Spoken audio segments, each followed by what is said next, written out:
हम्म। पिछली क्लास में हमने पढ़ा था बच्चों ऐतिहासिक पद्धति। आज हम पढ़ेंगे कंपैरेटिव मेथड यानी कि तुलनात्मक पद्धति। समाजशास्त्र के अंदर एक जो पद्धति जिसके विद्वानों ने जिसकी व्याख्या की वो थी हमारी ऐतिहासिक पद्धति, जो किस पे आधारित थी? हमारे इतिहास पर।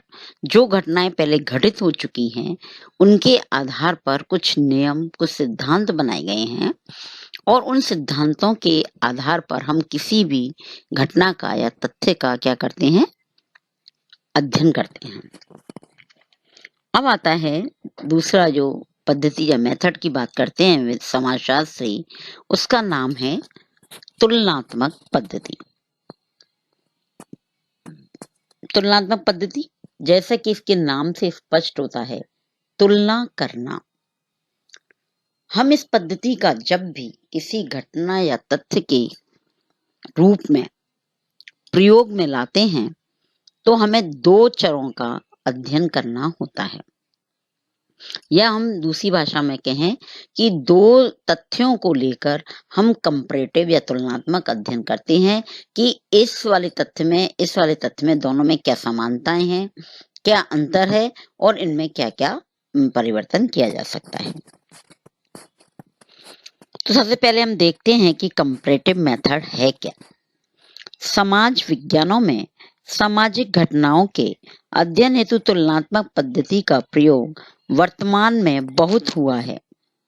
तुलनात्मक पद्धति के द्वारा एक ही समूह अथवा समाज में घटने वाली समान प्रकृति की सामाजिक घटनाओं या समस्याओं की परस्पर तुलना की जाती है और उनकी समानता व असमानता को ज्ञात किया जाता है। एक ही समाज में विभिन्न समूहों में घटने वाली घटनाओं का अथक विभिन्न समाजों में विभिन्न स्थानों पर घटने वाली समाज प्रकृति की घटनाओं का तुलनात्मक अध्ययन भी इसी विधि के द्वारा किया जाता है।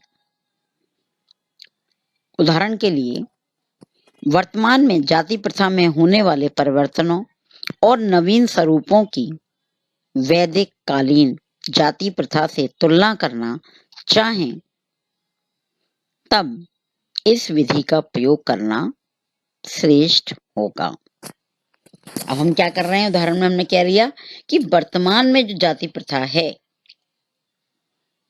उसमें क्या परिवर्तन आए हैं और उसका नया स्वरूप क्या है। तो इसको हमें कैसे पता चलेगा? क्योंकि वर्तमान को जो हम जानना चाह रहे हैं तो हमें किसको देखना पड़ेगा? पास्ट को, भूत को देखना पड़ेगा कि भूत में क्या था, और जब हम भूत को जानेंगे तभी तुलना कर पाएंगे। अगर हमें भूत नहीं पता है और वर्तमान की चीजों में कहने हम तुलनात्मक अध्ययन करेंगे तो वो संभव नहीं है। तो इसलिए भूत यानी हमारी ऐतिहासिक पद्धति पर है, पहले से कहीं ना कहीं वो घटित है, कहीं ना कहीं वो रखा हुआ है, या कहीं ना कहीं पर हम उसको संग्रह कर सकते हैं। और वर्तमान में उसमें क्या परिवर्तन हो गए जिससे हमें लगता है कि अब बदलाव हुआ है, उसका नया स्वरूप क्या है, दोनों का तुलनात्मक अध्ययन करते हुए हम बता सकते हैं कि वैदिक काल में या प्राचीन समय में ऐसा था और ये घटना अब जो वर्तमान समय है उसमें इस प्रकार से देखी जा रही है। इसी प्रकार से तुलनात्मक पद्धति का प्रयोग अलग अलग समाजशास्त्रियों ने या मानव शास्त्रियों ने अपने अपने अनुसार किया है। समाजशास्त्रियों में किन किन का है? अगस्त काम्टे सामाजिक विकास के 3 स्तरों का नियम बताया है। अगस्त काम्टे समाजशास्त्र के जन्मदाता भी कहे जाते हैं। इनके अनुसार तुलनात्मक पद्धति को जो स्पष्ट किया गया है तो उन्होंने कहा है कि सामाजिक विकास के कितने स्तर बताए हैं? 3 स्तर बताए हैं, या 3 स्तरों का नियम बताया है। कैसे? पहला है काल्पनिक, दूसरा है दार्शनिक और तीसरा है वैज्ञानिक। इनका कहना है काम्टे का कि ये जो 3 स्तर हैं, इन स्तरों से समाज का क्या होता है, विकास होता है। उन्होंने बताने का प्रयास किया है कि जैसे मान लीजिए पहला स्तर क्या है, काल्पनिक। पहले हम सोचते हैं कि इस तरीके का समाज होना चाहिए, मॉडल होना चाहिए, इस तरीके से हमें उसमें ये नियम कानून और वो होने चाहिए, इस तरीके की परंपरा या वो पद्धतियां, या कहना चाहिए हम समाज को किस तरह से संबंधों को बनाएंगे, ये सारी चीजें। लेकिन काल्पनिक है, कल्पना करने पर हमने ये सब तो बना लिया। अब इसको वास्तविक रूप देने के लिए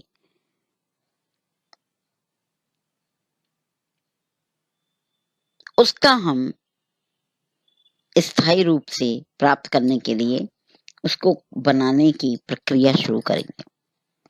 फिर दूसरी स्टेज कौन सी आती है, दार्शनिक। तो दार्शनिकता के आधार पर हमने ऐसा किया तो ऐसा होगा, ऐसा किया तो ऐसा होगा, हम ऐसा करेंगे तो ये फायदा होगा, और ऐसा हुआ तो ये नुकसान होगा, ये सारी चीजें हम पहले से गणना करेंगे। और लास्ट में जो चीज आएगी सामने वो कैसी होगी, वैज्ञानिक। क्योंकि हमने काल्पनिक और दार्शनिक दोनों में तुलना करके जो बेस्ट है या जो सही है उसको हमने निर्मित किया, बनाया, तो वो क्या हुआ, या उसको अपनाया तो वो हमारा क्या होगा, वैज्ञानिक होगा।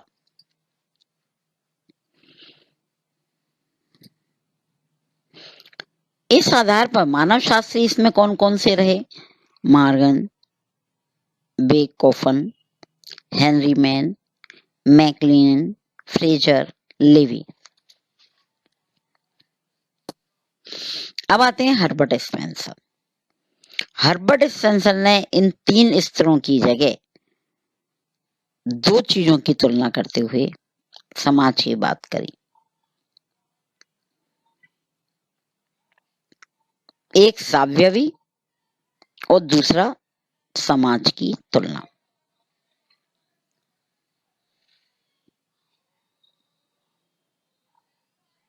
साव्यवी से मतलब कि समाज के अंदर जितने भी तत्व हैं, जितने भी धारणाएं हैं, या जितने भी